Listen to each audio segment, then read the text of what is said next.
Nigga, you getting played. Actually, he wasn't getting played. Lucky was the one getting played. Because this whole time he was dating a psychopath/murderer. Or did you think she was all innocent?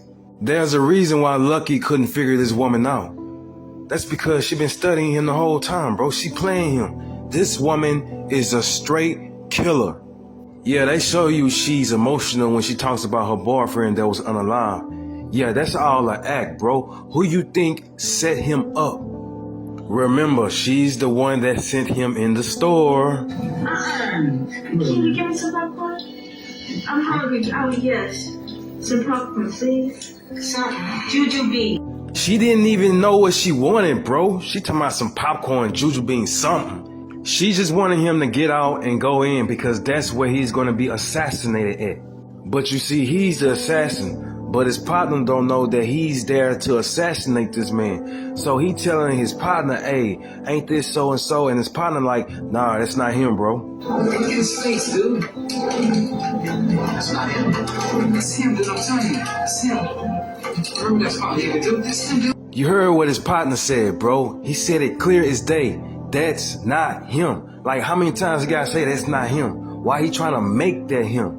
Because he was just trying to sell that story for a reason to assassinate this man. But the reason he'd assassinate him, because of justice. And she set it up so good, bro. She's smooth. She hops in the back seat, right? Then she gets him to get his full attention on her. Turns him around. Then she's starting to unbutton her shirt. Once she does that, his full attention is on her, which that's what she wants, because his back is turned. So he can't see what's going on behind him. And that's when she look at him, look at the assassin, and boom. Now I know what you're thinking. Why would Justice assassinate her own boyfriend? Look what happened before he got out the car. Do you love me, baby? Of course I love you. Tell me why. Tell me why you love me. Cause you fine. Oh, that's deep. That's real deep. Cause I'm fine. See, she already knew she was gonna have him assassinated. She made up her mind already. She just wanted to make sure in this scene. It was more like this is his last words, last request. That's why she asked him, why you love me? And this fool said, cause you fine. Wrong answer. Do you know who you talking to? Bro, her name is Justice. Think about it. Why you think they call her Justice? Because she feel like she getting justice by assassinating fools who she think playing her, bro. She was gonna have Lucky assassinated too. See, Lucky didn't know who he was messing with. She even said it, bro. She's tell you how she do it. I bet I see your ass in LA, okay? So we get somebody to fuck you. Sorry for the language, but I want you to get this. Did you hear what she said, bro? She said, I better not catch you in LA or I'm gonna get somebody for you, bro. She basically threatened this man. But she didn't stop there. When her friend calmed her down, bro, and she looked at Lucky and said, they still go mess you up, bro. She really said they still go F you up. They do a lot of profanity in here, bro, but I ain't trying to show all that. But she said they still go mess you up, bro. Who is they? Bro, that lets you know right there how dangerous this woman really is. I keep telling y'all, this woman is dangerous, bro. Who you think killed Lucky cousin, bro? It was her. I mean, they pulled up right to the scene. She knew what was going on that whole time, bro. She got connections. Why she do that? I'll tell you why she did that. Remember, they was listening to his cousin rapping and stuff. And he said that's what he finna start doing. He finna go down to Oakland and do his thing. Now, how you think she felt about that, bro? We talking about a woman who wants this man all to herself. That's what type of woman she is, bro. Did you see the look on her face when he said he got something to tell her? Bro, she don't like secrets, bro. Definitely didn't like when he said he had a daughter. This is dangerous playing with a woman like this. She dangerous, bro. He could have got assassinated just for that. So, them pulling up to this crowd, not knowing that that's his cousin over there that's on that stretcher. But she know, this just showing how far her reach is, bro. See, that first altercation she had with Lucky, she was going to assassinate him then when he got home. But as she got closer to him, she learned that, okay, this is not a normal man. It's something about him that I like and love. So she like, you ain't going nowhere. And remember at the beginning when he said that he have a daughter and she felt some type of way about that? She still do, bro. See, bro, at the end, it ain't what it looked like. When she doing her hair and stuff, bro, this is a one-on-one battle. She basically letting the little girl know, hey, your father is mine and you ain't coming between nothing. And they showing you the tension right after this passionate kiss, bro. The little girl looks straight at her. See, the little girl know what's up. She know exactly what type of woman this is and what type of relationship it's gonna be. Oh yeah, and don't forget about that black voodoo doll she has over there. See, this is how much this woman hates black men, bro. That's why her name is Justice. She gets justice by destroying black men that she thinks crooked. But don't take me serious. This is just another one of my made up theories. You don't have to believe nothing I say. It's all entertainment. Or is it? We ain't wasting no time. Y'all remember the show Family Matters? What happened to Judy Winslow? She completely disappeared off the show with no explanation. Just gone. Some people say on the episode when she destroyed her mother's dress, she went upstairs, but she never came down. And that's when she disappeared. But actually, she disappeared on season 4, episode 19, at her grandma's wedding. The last shot was when she was walking down the aisle. That's the last time she was ever seen. And the show went on as if they never had a daughter named Judy. It's like she was never there. You know, family always have a lot of secrets. And according to my theory in this family, I believe she was sacrificed. I mean, she did destroy her mother's favorite red dress. And then she kept repeating to herself, her mother is going to unalive her. What's the matter, sweetheart? I'm dead meat. I'm dead meat. I'm dead meat. You remember Mom's fancy dress with all the sparkly things on it? Daddy, you gotta help me. Mom will kill me. Mom will kill me. Now, you know what I say according to my theories. Anytime you see red and white, there's something eerie going on. And she has on the red with the white buttons. And then outside the house, you see the car that's red and white. This scene where she's pouring the destroyed red dress on the table symbolizes that she will be replaced. The fact that the dress is spread out on the table like this symbolizes her blood being spilled. See, when she in this scene talking about, my mother's gonna kill me and all that stuff, she not being sarcastic like we thought she was. She was being for real. Why you think she disappeared during the wedding? Because they was bringing somebody new into the family. But he ain't who you think he is. This was a blood deal, bro. See, people are not who they portray themselves to be. It's just like today on the internet, on social media, people post their pictures of themselves looking good in their big house or whatever. They talk about how religious they are and how they are for God and all that. But behind closed doors, they are straight evil. But that's my theory though. I just made that theory up for entertainment purposes. So don't take nothing I say seriously when I'm talking about these theories. Let's talk about what really happened to her in real life. In real life, she was just fired. They got rid of her just like that. Because once Steve Urkel became the star of the show, they felt like there was no need for her to be on the show no more, according to sources. See, Steve Urkel was hired as a one-time guest role, bro. He was just supposed to be the annoying neighbor. That's it. But once he hit the screen, lights, camera, and action, the audience loved him, bro. So much that the producers and the executives had a meeting with the whole cast and told them the show is going to be revolved around Steve Urkel. That rubbed them the wrong way because even though they knew they had their own parts, the whole show was revolved around a 13-year-old. That's probably how he got that famous line. Did I do that? Did I take over y'all whole show? So that means Steve Urkel been playing us this whole time. Man, Steve Urkel is a gangster, bro. He took over the whole show. Nah, but back to Judy Winslow. When she got fired off the show, she was in the R&B group, and eventually she went into the adult film industry.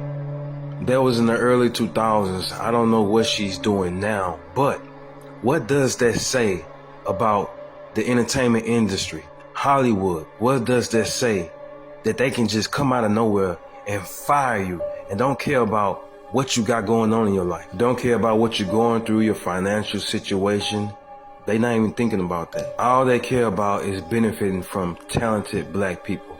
And if you in the way and you ain't making them no money, or you ain't doing nothing that's gonna progress the money, then they're gonna get rid of you just like that. And they don't care.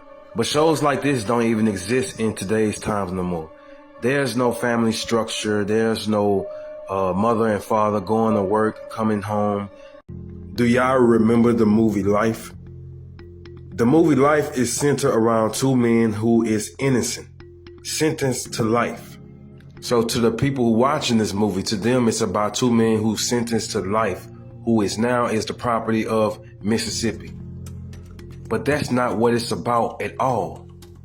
See, the title of the movie is Life, but it's not about them receiving life. It's about black people living the life and thriving.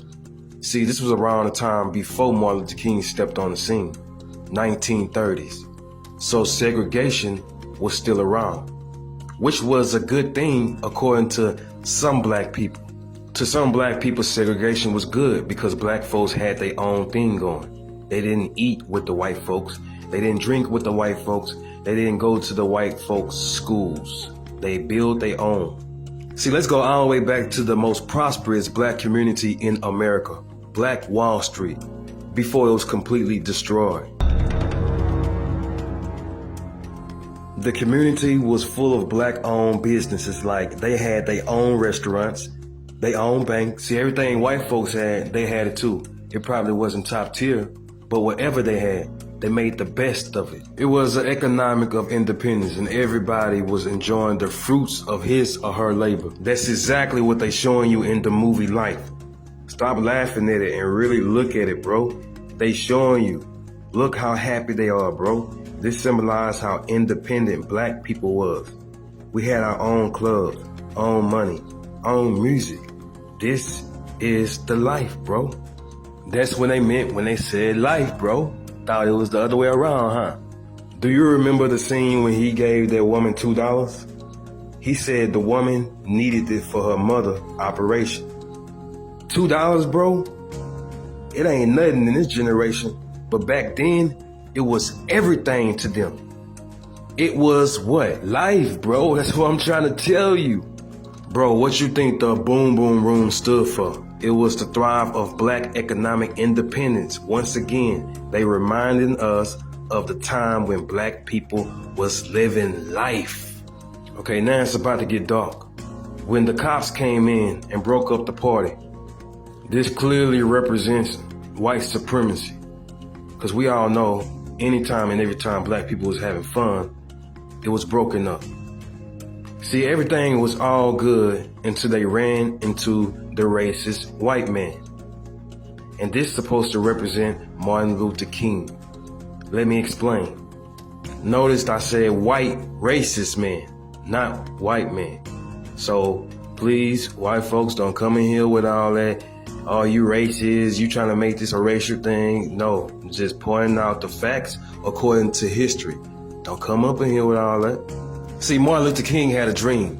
And his dream was not only for black people to be treated fair, but he wanted us to go to the white schools, go to the white restaurants, doing things with white folks, which I don't have a problem with. Ain't nothing wrong with doing nothing with white folks. It's just the white racist white folks is the problem. Now, when you go back to the movie, you see the scene where they're trying to go into this white-only restaurant where there's no colored folks allowed to eat a pie. You see the problem? This not their restaurant. This is for white folks. Why y'all not getting the pie at y'all own restaurant? This was the disagreement Martin Luther King and Malcolm X had. Malcolm X felt like we don't need to go to their schools, go to their churches, go to their banks. There was Dr. Martin Luther King pushing this. And that's exactly what you see in this pie scene. They are trying, he told him, how can I turn these white-only pies into Negro pies, bro? You see what I'm saying? Like, they're not for you, bro. So why are you trying to make them for you? That's what Martin Luther King was doing. Now, once again, don't get into your feelings. This is not how I feel. I'm not telling you how I feel. I'm showing you the difference between Martin Luther King and Malcolm X. But I am telling you that very word, life, it's not about them receiving life. It's about them living the life.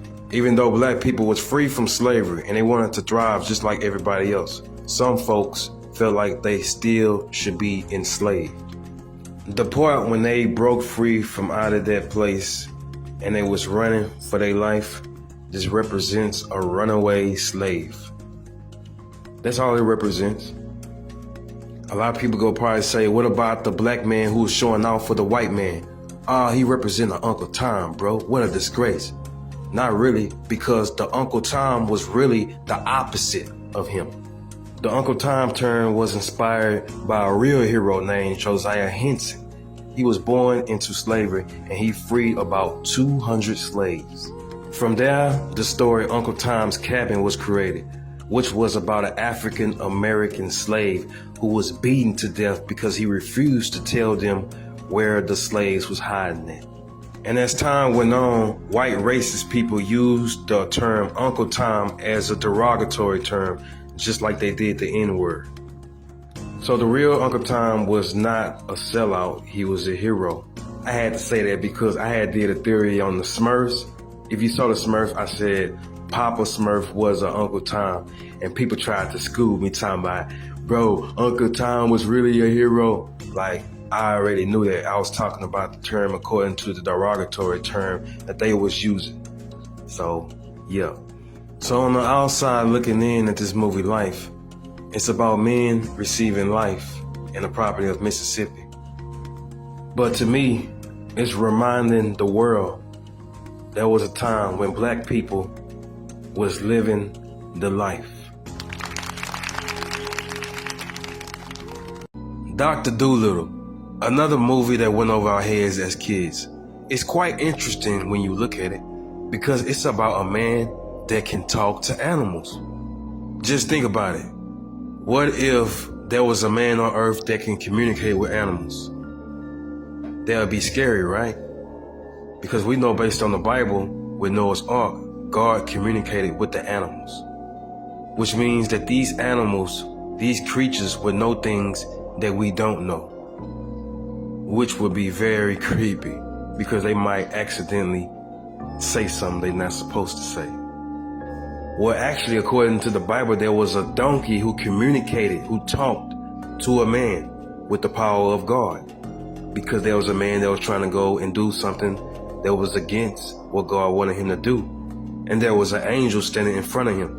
And he wanted to know why the donkey wasn't moving. And the donkey had to let him know, if I move, you will be struck down. Because the man couldn't see the angel.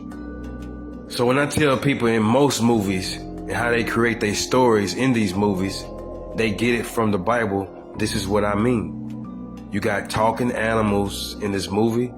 There was a talking animal in the Bible. And if you notice, all the animals he turned away from was the animals that was considered unclean in the Bible, including the guinea pig, which is a rodent.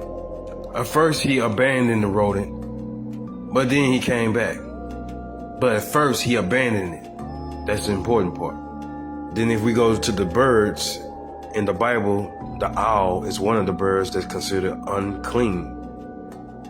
After he helped the bird and the wife came out saying how beautiful the bird is, he said this is a nasty owl and went back in the house as if this owl is dangerous, and then he shut the doors on it. Then there's the woman who's sneaking to eat the crab.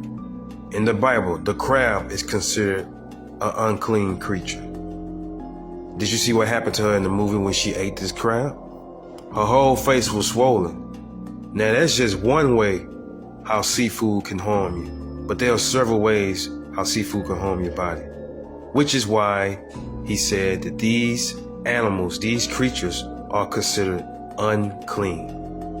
And he was very highly upset because he had to get out his sleep at 2 o'clock in the morning because the doctor called him and said he had to come give this lady a shot. So this is another scene where it's showing you that he's turning on the unclean animals. Not to mention she's wearing the red and white. You know what I say about red and white. Something sinister is going on. Oh yeah, don't forget about the pig, which is pork, which is another unclean animal in the Bible. See, when the sheep and the rest of these animals came in, he said, where y'all going, where y'all going? But look what he said when the pig came in. Hey, doctor. Oh, no. You going to take your fat ass back. No, I don't. Now you're probably saying, bro, this movie is about a doctor helping animals, bro. That's it. Nah, you've been blinded with the entertainment. To me, just like every other movie that I talk about, it simply represents the agenda of the Antichrist. Man, bro, you reaching. That's cap. How animals go represent the Antichrist? Bro, it's symbolism. These animals don't represent no animals just talking. Bro, these represent unclean spirits. Bro, it's all about the agenda of the Antichrist. It's the same story told over and over. Just this time, it's animals. They promote it in movies we watch, bro. We just don't recognize it until somebody bring it to our attention. See, they've been talking to him since he was a little kid.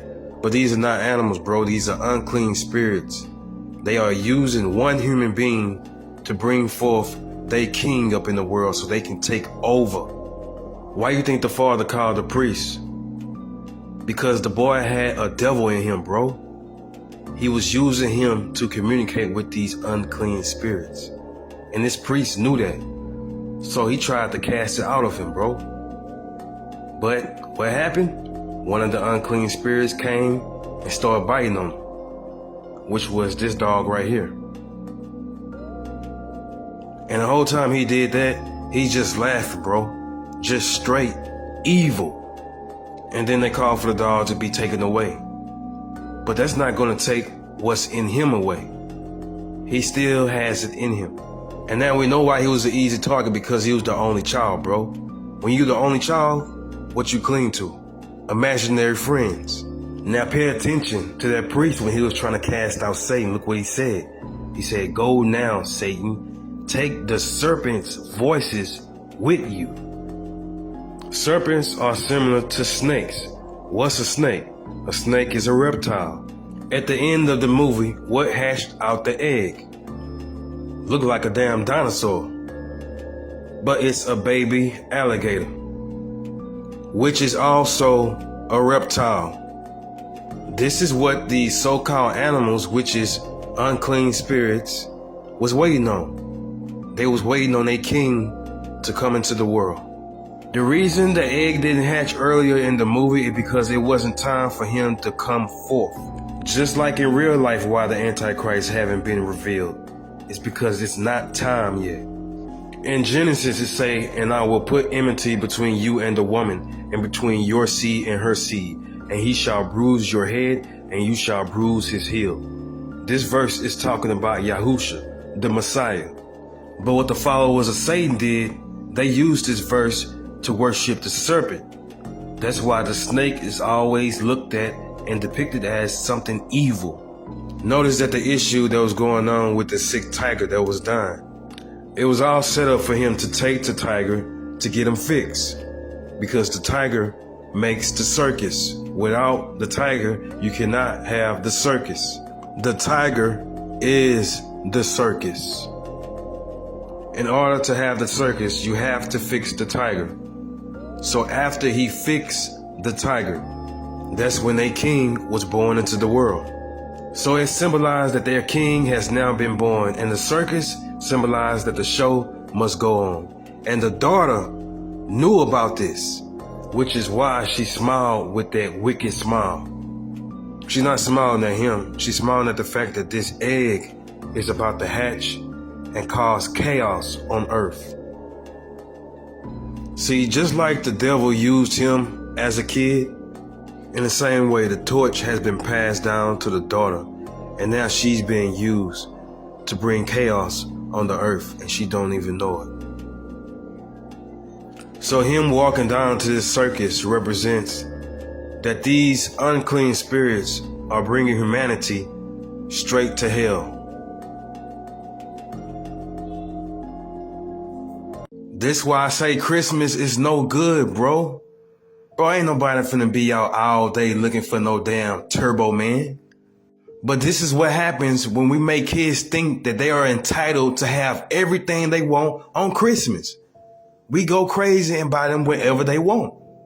So when you watch this movie and you see all the crazy things that he's doing and going through just to get this damn Turbo Man, look what the kid says, bro. What would you know about keeping your promises? You never keep your promises. You never do anything you say you're gonna do. Ever! Boy, I will beat your love. You see what Christmas does? Got this boy talking to his daddy crazy. And then the mama allowing it. Damn you, Howard. What? Damn you, Howard? Bro, Howard is damn near turning to the Terminator out there trying to get this damn toy. Damn near was finna go to jail over this damn toy. Talking about some damn you, Howard. Damn you for letting your son talk to his father that type of way. Man, they don't need to put no black people in these movies. Again, this is what Christmas does, bro. It frustrates you because you're trying to put a smile on your kid's face when you don't even have to. All Christmas does is to put pressure on you to do things you don't have to do, bro. Like, look at these boys sitting here drinking, stressed out because of this damn toy. He even feel like he's failing his son just because he can't get this toy. Just because he can't keep his promise of what his son asked for, he can't deliver it. For those who haven't watched this movie, that's not really his son. He just feel like he failed his son just because he can't deliver this toy. They program our kids to make them think they have to have these things. It's all to do with programming, just like in this movie. They're programming this kid to think he has to have this toy. Actually, this toy, the Turbo Man. And then that's when the kids hit you with this. I just didn't get one, so does everybody else I know. Whoever doesn't can be a real loser. Whoever doesn't can be a real loser. Talking about whoever don't get one go be a real loser. Well, you just go be a real loser then. Because we ain't trying to get what everybody else got. That's what I would have told him. See, that's where he messed up at. He made the kid happy based on what he's going to buy him, not based on the love that he give him. And right then and now, you're creating something in the kid that makes them feel like they're entitled to these things so much that if you tell them no, you can't get it, they gonna have a fit. What would you know about keeping your promises? You never keep your promises. The man literally had to go out and be a damn superhero to get the love that he been looking for and that he deserved, bro. Even the wife showing him love now.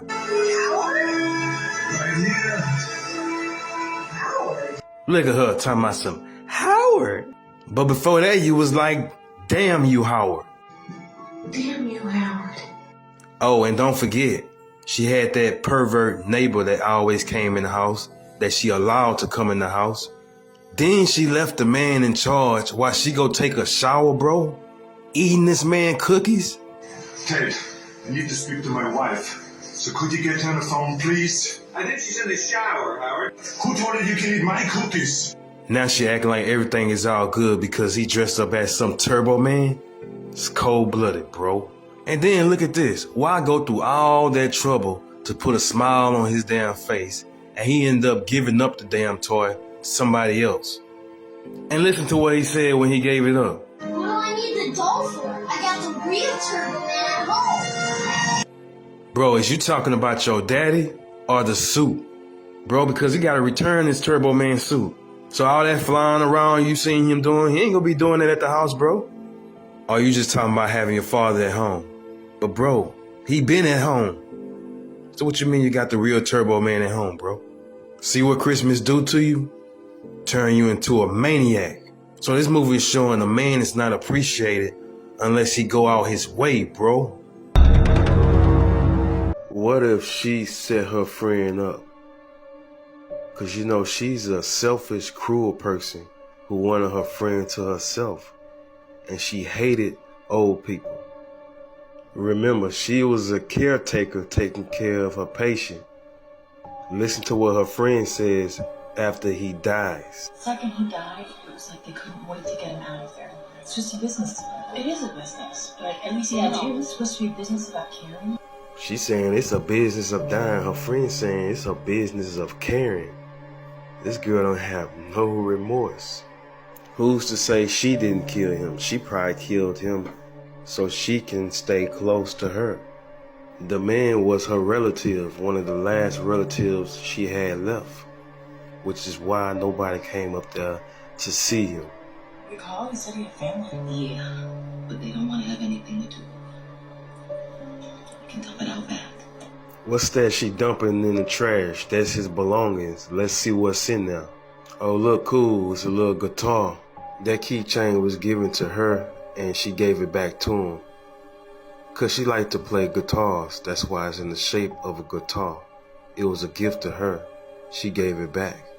With the message on there, it's a slap in the face. Live fast, die young. But look at the guitar. Look, this is her house. And if you look above her, she has a design on the wall that's shaped like a guitar. Coincidence? And in this very scene, again, she's showing her true colors, showing how selfish she is and how much she wants her to herself. And then y'all heard what she said about the last man who died that was supposed to be a relative. Look what she's saying for this one. What recovery? This is hospice. You're supposed to help this guy die. So what? Who's he to you? He's not your dad. Like we said in the last one before. Why do you get so attached? You heard that? She said attached. She want to know why she's so attached to these people and why she not attached to her. The girl is jealous. Now listen to her again about to throw some more shots to elderly people. Talk to someone who wasn't around for World War II. Jeez, what is it with you and old people? Someone who wasn't around for World War II. Jeez, what is it with you and old people? See, she even asks, what's up with you and old people?